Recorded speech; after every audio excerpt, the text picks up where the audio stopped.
warahmatullahi wabarakatuh. Selamat datang di Morning Podcast. Nah, kali ini Jihan tidak sendiri. Jihan ditemani oleh sahabat Jihan, yakni Siti Hafiza Marzukoh, salah satu perempuan hebat yang ada di Kabupaten Goa. Dan kali ini Jihan akan membahas nih seputar tentang gender, yang mana ini adalah satu isu yang sangat center dibicarakan, dan kalau kita bicarakan terus rasanya tidak tidak ada habisnya begitu.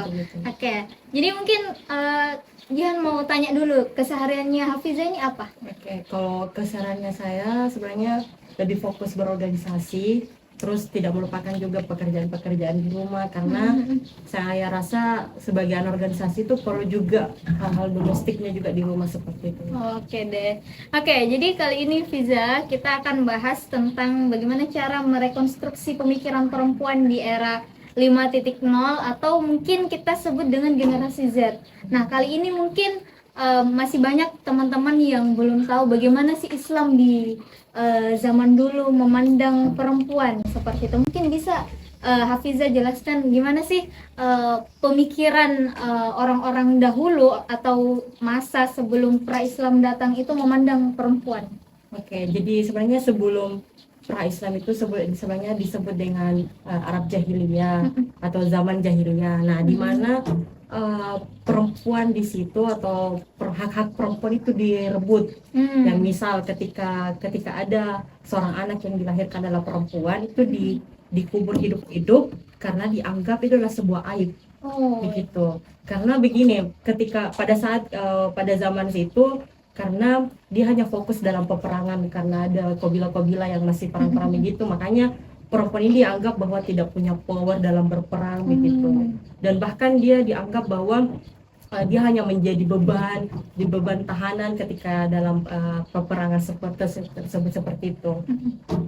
Oke. Kemudian kalau kan tadi itu sudut pandang Islam terhadap perempuan itu ternyata perempuan itu dianggap sebagai sebuah aib. Lalu lantas bagaimana sampai sekarang ini ternyata perempuan ini bisa sesejahtera ini? Kalau dari Fija sendiri gimana? Oh iya, jadi sebelumnya itu alhamdulillah karena pencerahan dari Nabi Muhammad SAW memberikan pencerahan untuk memberikan hak-hak pada perempuan itu tersebut, di mana istrinya saja Aisyah radhiyallahu anha ini sebagai figur yang menjadi percontohan bagi perempuan, itu akan berarti itu memberikan dampak yang positif dan dampak yang sangat luar biasa, bahwa perempuan ini dianggap bahwa kita juga bisa berilmu, kita juga bisa memberikan edukasi begitu. Makanya Rasulullah hadir ini untuk menghapuskan bahkan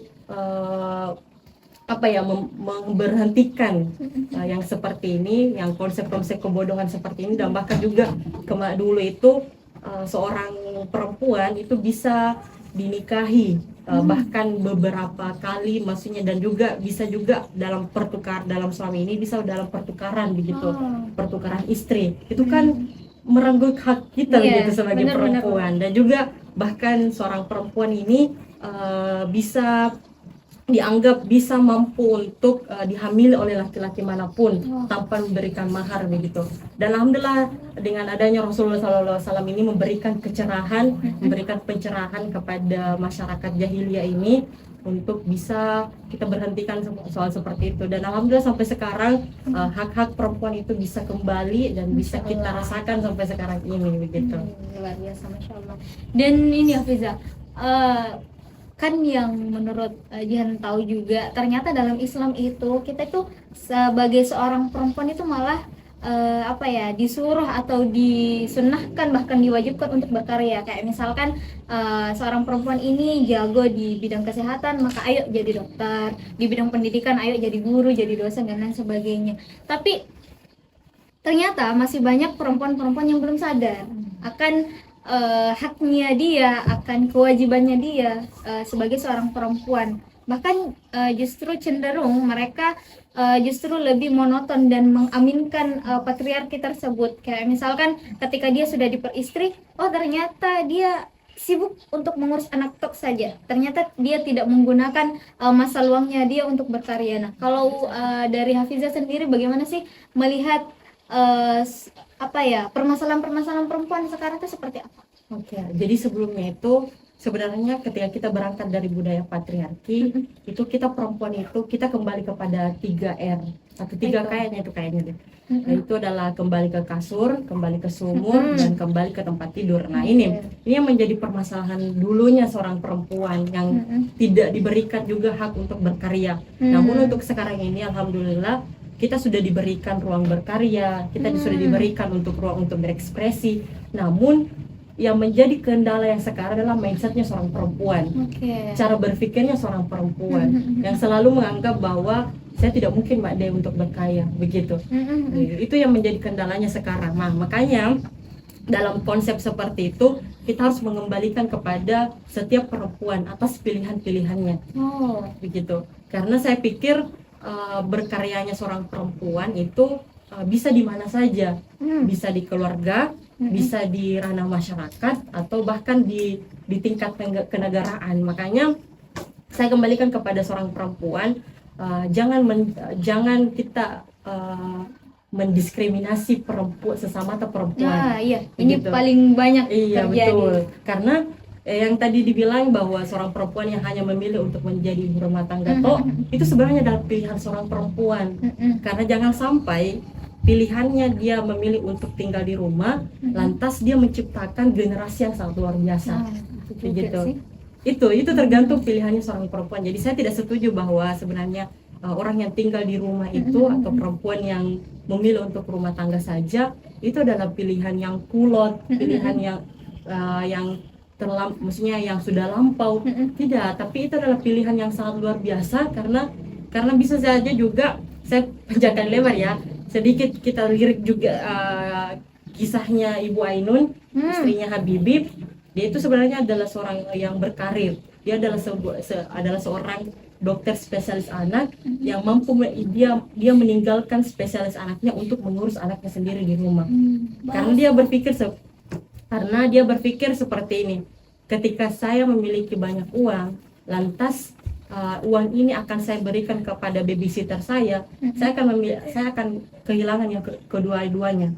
Yang pertama, saya kehilangan uang saya untuk babysitter, terus yang kedua saya kehilangan untuk kasih sayang dengan anak saya. Begitu. Ini akan menjadi kendala-kendala juga begitu bagi perempuan itu sendiri. Begitu. Benar. Jadi ini ya, sebenarnya kalau dirunutkan ternyata sedikit dilematis tentang pembahasan yang seperti ini, sehingga banyak orang yang akhirnya salah mengartikan tentang perempuan yang hanya tinggal di rumah atau perempuan yang terlanjur keluar untuk bekerja. Bahkan banyak perempuan-perempuan di luar sana yang ternyata memilih untuk bekerja saja, itu masih banyak salahnya, seperti itu masih dipandang sebagai ini perempuan tidak benar, ini perempuan hanya tahu tentang kerja-kerja tanpa mengurus, padahal kita tidak pernah tahu apa yang sebenarnya terjadi sehingga dia memilih untuk bekerja sampai larut malam dan lain sebagainya. Tapi ini yang mungkin menjadi permasalahan kita karena banyak orang yang tidak paham tentang kesetaraan gender. Padahal sebenarnya masih banyak perempuan-perempuan yang mendobrak agar bisa setara. Padahal yang sebenarnya yang kita butuhkan adalah keadilan gender. Karena kapan kalau kita hanya membutuhkan kesetaraan, pasti kita akan mendapat sentimen lagi bagi laki-laki. Contohnya kayak misal panjat pohon. Pasti ada bilang nih, coba perempuan panjat pohon begitu. Pasti kita bilang menganggap nggak bisa Kak. Begitu. Kan aku perempuan biasanya kayak gitu. Padahal bukan yang seperti itu, bukan kesetaraan yang seperti itu yang kita butuhkan, tapi proses keadilannya. Contohnya dalam ranah keluarga, kita dalam ranah keluarga ini kita bisa bagi waktu dengan suami kita ataukah dengan orang-orang terdekat. Kita bilang saya hari ini yang memasak, besok kita lagi yang masak ya, karena besok saya akan kerja. Seperti itu, yang keadilan seperti itu yang perlu kita pahamkan kepada orang-orang, bahwa sebenarnya bukan kesetaraan yang kita butuhkan, tapi keadilan dalam kita butuhkan, seperti itu. jelas berbeda antara kesetaraan dengan keadilan. Ya, Cuman konsep betul. ini yang memang masih belum terlalu banyak yang memahami, sehingga banyak terjadi kesalahpahaman Ya. antara seorang perempuan dan laki-laki dalam memandang gender itu sendiri. Tapi kalau dari Hafiza sendiri, terakhir mungkin bagaimana sih cara berpikir atau merekonstruksi pemikiran-pemikiran kita sebagai seorang perempuan kaum generasi Z yang ada di luar sana, tentang bagaimana sih memandang perempuan bisa berjalan di era 5.0 ini. Oke. Tentunya pada era 5.0 ini tentunya bagaimana memfungsikan teknologi itu sendiri. Nah, untuk cara mengubah mindset seorang perempuan atau cara untuk bisa berekspresi di industri 5.0 ini, bagaimana bisa memfungsikan teknologi ini atau media sosial, begitu.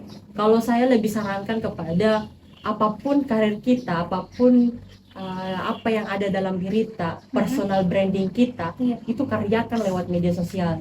Misal seorang perempuan yang jago memasak, nah itu bisa dia implementasikan lewat karya-karyanya di media sosial. Dia bangun personal brandingnya dalam proses memasak. Karena ini adalah sebenarnya penting juga, ilmu-ilmu memasak ini penting juga pada perempuan-perempuan lainnya. Bayangkan masih banyak perempuan yang tidak tahu masak, kan gitu.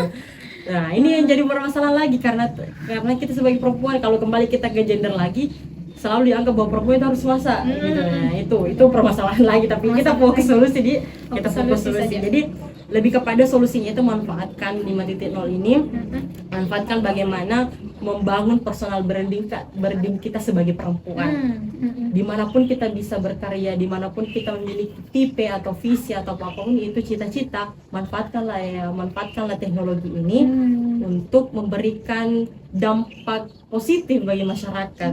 Begitu. Contohnya ketika kita memiliki atau memiliki bakat atau memiliki potensi dalam hal bidang kesehatan, ya marilah kita memberikan edukasi mengenai kesehatan, begitu. Atau kalau kita memiliki potensi di dalam pendidikan, ya marilah kita kayak mengajar, terus memberikan edukasi ke orang-orang bahwa inilah tipe-tipe cara mengajar, begitu. Jadi sebenarnya seorang perempuan ini bebas untuk memilih karyanya, begitu. Nah, cara untuk tidak berhenti untuk berkarya, itu adalah jangan mendengarkan orang lain. Ini yang menjadi jangan dengar ke orang lain. Maksud saya, ada yang perlu kita kendalikan dan ada yang perlu kita tidak bisa kendalikan. Dan tidak bisa kita kendalikan adalah pendapat orang lain. Yang bisa kita atau kendali begitu. Ya, kalau bisa kita kendalikan ya pikiran kita. Jadi ketika kita bisa mengontrol pikiran kita, ya kita akan tetap berjalan pada prosesnya, kita akan tetap berkarya pada bidang kita masing-masing, seperti itu. Oke deh, kayaknya pembahasan kali ini seru banget, tapi karena hari ini kita masih ada agenda-agenda lain teman-teman, jadi kita akan ketemu Kak Hafizah di lain waktu. Ini pembahasan yang sangat seru, Kak Hafizah. Ternyata seorang perempuan itu ketika dia memposisikan dirinya betul-betul sebagai seorang perempuan, dia bisa berkarya, dia bisa mengurus rumah tangga, tapi dia juga bisa berkarya. Dia bisa menjadi seorang anak, dia juga bisa menjadi seorang pendidik, dan ternyata perempuan itu sangat luar biasa diciptakan. Terima kasih banyak Kak Hafizah. Mungkin ada sedikit closing statement untuk penutup kita pada pagi hari ini.